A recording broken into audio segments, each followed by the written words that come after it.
This is going to be the respiratory video for extra credit. So I'm just going to do a room scan. There's all my stuff. Patient. I would have my shirt on. That guy. Okay. Alrighty.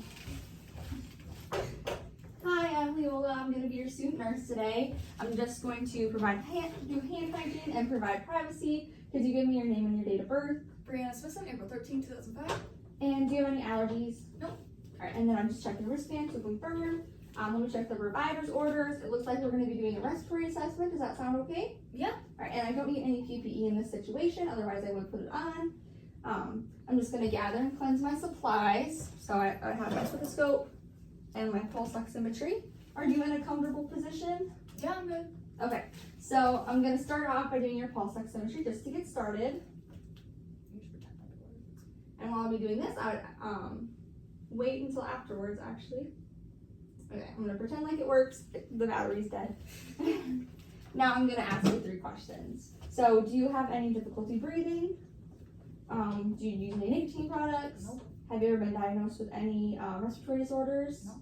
Okay, so now we did that. I would assess your consciousness, and you were able to answer my questions okay. So you're conscious.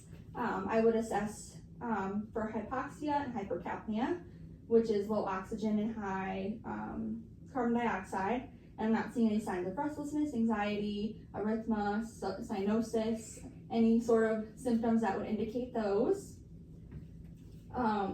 I would also assess your lips and extremities for cyanosis, pallor, or arrhythmia. Now I would have you stand up for me if you're able to. And I'm just going to get your AP ratio.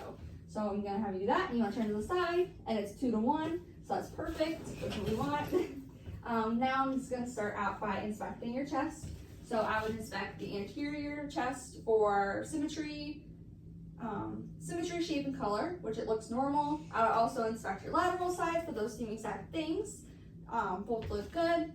Then I would start palpating. So I'm going to start palpating your anterior chest for any abnormalities.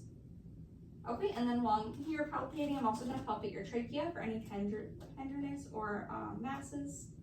That feels good. I'm also going to palpate your lateral sides as well, just to see if there's any abnormalities there.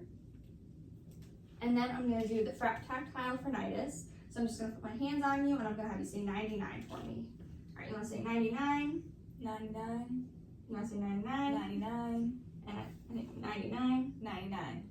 All right, and then I would also check, don't know the exact word, your expirations to see if they're even. So I'm just going to put my hands right here. I'm going to have you take a deep breath in for me and out, making sure both sides inflate and deflate at the same time. I believe now we're going to oscillate. I believe. Okay, so I would oscillate using my diaphragm, and I would go over the 10 places in the front. And each time I move the stethoscope, I just want you to take a deep breath in and out. All right. 1,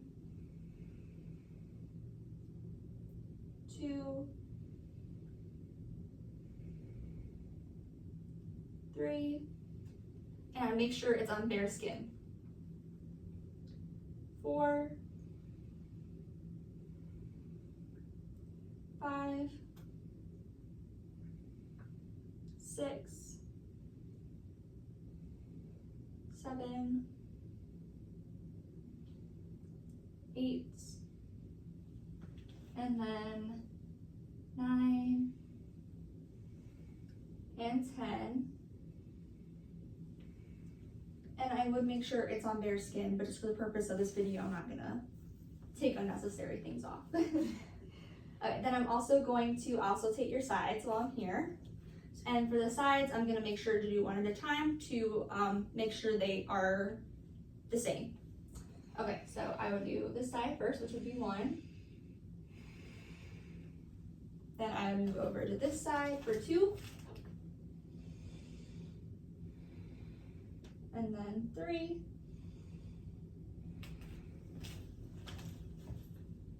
And 4. 5 and 6. Okay, now that I've done all of those, I'm going to backtrack and I would make sure to count your respirations as well. Usually I would do that after I do the pulse oximetry, but I just thought of it again, so I'm going to do your respirations. And I'm going to count it for 1 minute.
Okay, and then your respirations are 16, which is in the normal range of 12 to 20, so that would be good.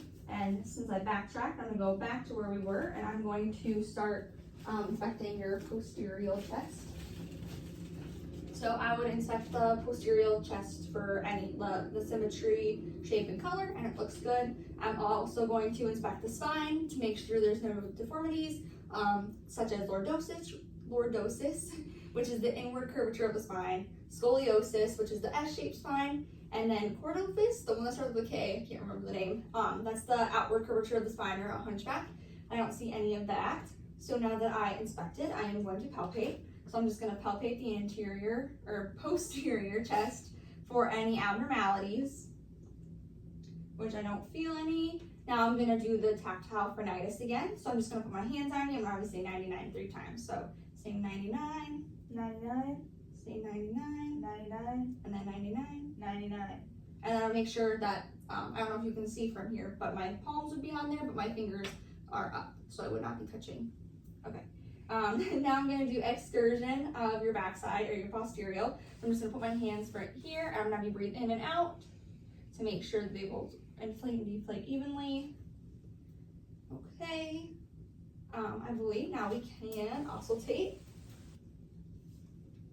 So for the posterior side, there are 12 sides to palpate. And I would once again use my diaphragm, making sure it's working. So each time I put this stethoscope on you, I'm just going to have you take a big breath in and out. Okay, so 1,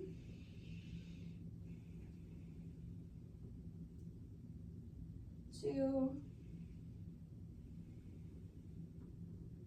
3, 4, 5, 6, 7, 8, 9, 10, 11, and 12. Okay, and I would make sure to do bare skin, but right now for the video, I'm not gonna make her take unnecessary things off. Okay, so I believe that is now the end of our assessment. So I would make sure to get you in a comfortable position.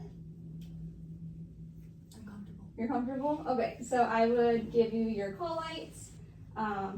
I would make sure your tray table is in reach. I would make sure that there's no fall risks on the ground. So bed is low and left and the side rails are down right now. Is there anything else I can do for you? No, ma'am. Okay, and then I would just have you use your light if you need me. Of And course. I would once again perform hand hygiene. And the 5 moments of hand hygiene are before and after touching a patient, before an aseptic procedure, but after coming into contact with bodily fluids, and after touching a patient's surroundings. And I would report any abnormal findings to the provider.